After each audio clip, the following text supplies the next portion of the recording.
Hi guys, বন্ধুরা কেমন আছো? আসসালামু আলাইকুম। আবার গোস্ত পাঠাতে আইছি, কিন্তু এই গোস্ত হরিণের মাংস আইভাবে পেঁয়াজ টেস্ট ধরে দিলাম। মশলা এখন দিন একটু সিদ্ধ করলাম। এটা হলো সুদানি দুম্বা পাড়া।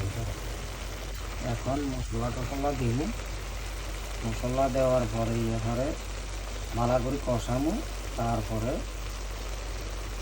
দিয়ে দিন টমেটো দিন। এখন কষাইতেছি মশলা দিই, এখনও তেল দিন।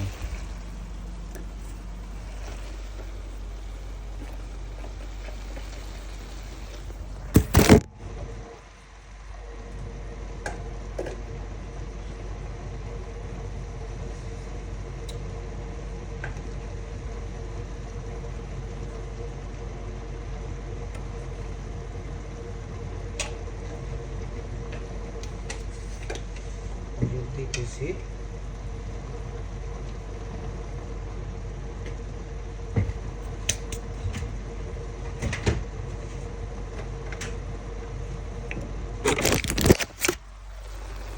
হলুদ দিলাম, আর বাংলাদেশের মশলা এগুলো সব মিক্স করে নিলাম, একবারে সব জাতের আছে।